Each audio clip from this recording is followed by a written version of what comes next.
Prescription ഇല്ലാതെ ആന്റിബയോട്ടിക്കും ചോദിച്ച് pharmacy ചെന്ന് കഴിഞ്ഞിട്ടുണ്ടെങ്കിൽ തരൂലല്ലേ? ഭയങ്കര ജാടയാ. ഒന്നോ രണ്ടോ ഗുളികൊക്കെ കൂടി തന്നെന്ന് വിചാരിച്ചപ്പോ ഒന്നും സംഭവിക്കാനില്ല. എന്നാലും ഹെൽപ്പ് ചെയ്യൂലെന്ന് വിചാരിച്ച ഒരേ ഒരു നിപ്പാണ് അല്ലേ? അതേപോലെ തന്നെ ഡോക്ടർ ഒരു കോഴ്സ് കംപ്ലീറ്റ് ചെയ്യാൻ വേണ്ടിയിട്ട് ആന്റിബയോട്ടിക് എഴുതി. ആ കോഴ്സ് മുഴുവൻ കംപ്ലീറ്റ് ചെയ്തില്ലെങ്കിൽ എന്തെങ്കിലും പ്രശ്നമുണ്ടോ? 2-3 ദിവസം കഴിഞ്ഞിട്ടുണ്ടെങ്കിൽ അസുഖം മാറുന്നുണ്ടല്ലോ. പിന്നെന്തിനാ 7 ദിവസം വെറുതെ ആവശ്യമില്ലാതെ കഴിക്കണത് അല്ലേ? നമ്മൾ ആവശ്യമില്ലാതെയും പിന്നെ അധികമായിട്ടൊക്കെ ആന്റിബയോട്ടിക് കഴിക്കുന്ന സമയത്ത് നമുക്കുണ്ടാവുന്ന പ്രശ്നത്തിന്റെ പേരാണ് ആന്റി മൈക്രോബിയൽ റെസിസ്റ്റൻസ്. എന്തായിരിക്കില്ലേ അത്?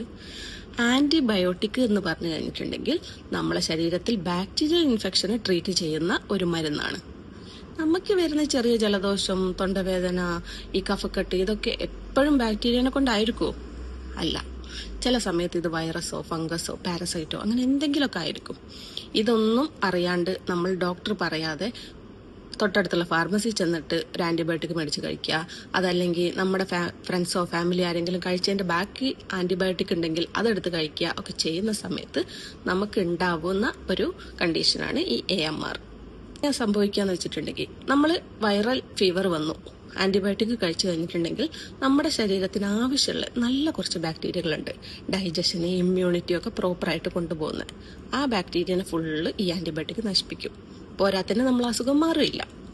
ഈ ബാക്ടീരിയകൾ ചിലതൊക്കെ റെസിസ്റ്റന്റ് പവർ അല്ലെങ്കിൽ ഈ ആന്റിബയോട്ടിക്കിനെതിരെ പ്രതിരോധിക്കാനുള്ള ഒരു കഴിവുള്ള നല്ല വമ്പന്മാരായിട്ട് മാറും. അതേപോലെ തന്നെ ഡോസ് മിസ്സാവുമ്പോൾ അല്ലെ കോഴ്സ് കംപ്ലീറ്റ് ചെയ്യാണ്ടിരിക്കുമ്പോഴൊക്കെ നമ്മുടെ ശരീരത്തിൽ ഇൻഫെക്ഷൻ ഉണ്ടാക്കുന്ന ബാക്ടീരിയകളില്ലേ, അത് കംപ്ലീറ്റ് ആയിട്ട് നശിച്ചു പോയിട്ടുണ്ടാവില്ല.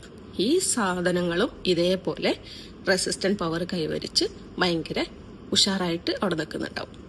അപ്പൊ നെക്സ്റ്റ് ടൈം നമുക്കൊരു അസുഖം വരുന്ന സമയത്ത് ഈ സെയിം ആന്റിബയോട്ടിക് കഴിക്കുന്ന സമയത്ത് ഓൾറെഡി ഇവർക്കറിയാം ഒന്നും സംഭവിക്കാനില്ല, ഈ ആന്റിബയോട്ടിക് വന്നു കഴിഞ്ഞാൽ എന്ത് ചെയ്യണമെന്ന് എനിക്കറിയാം എന്നുള്ള ആ ഒരു രീതിക്ക് അവിടെ ഉഷാറായിട്ട് നിൽക്കുന്നുണ്ടാവും. അതുകൊണ്ട് നമുക്ക് ആന്റിബയോട്ടിക് കഴിച്ചു കഴിയുന്ന സമയത്ത് അസുഖം മാറൂല. നമ്മൾ പെട്ടെന്ന് അസുഖം മാറണമെന്ന് വിചാരിച്ച് ചെയ്യുന്ന ചെറിയൊരു കാര്യമായിട്ടാണ് ഇത് ഫീൽ ചെയ്യുന്നത് അല്ലേ? പക്ഷേ ഇത് നമ്മളെ കുറെ കാലം ഹോസ്പിറ്റലൈസ്ഡ് ആക്കുകയും ചില ബാക്ടീരിയകളൊക്കെ ആണെന്നുണ്ടെങ്കിൽ 1-2 ആന്റിബയോട്ടിക്കിനെതിരെയൊക്കെ റെസിസ്റ്റന്റ് ആവും, മ്യൂട്ടേറ്റഡ് ആയിട്ട് അല്ലെങ്കിൽ ജനിതക മാറ്റം സംഭവിച്ചിട്ട്. അങ്ങനത്തെ ബാക്ടീരിയകളെ പറയുന്ന പേരാണ് സൂപ്പർ ബഗ്. ഈ സൂപ്പർ ബഗിന് വേറൊരു കഴിവും കൂടിയുണ്ട്, അപ്പുറത്തുള്ള ആൾക്കാരിലേക്കൊക്കെ സ്പ്രെഡ് ആവുകയും ചെയ്യും.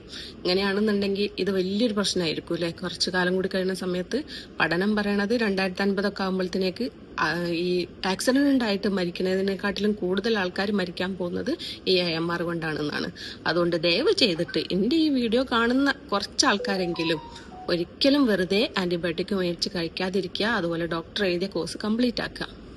ശരി.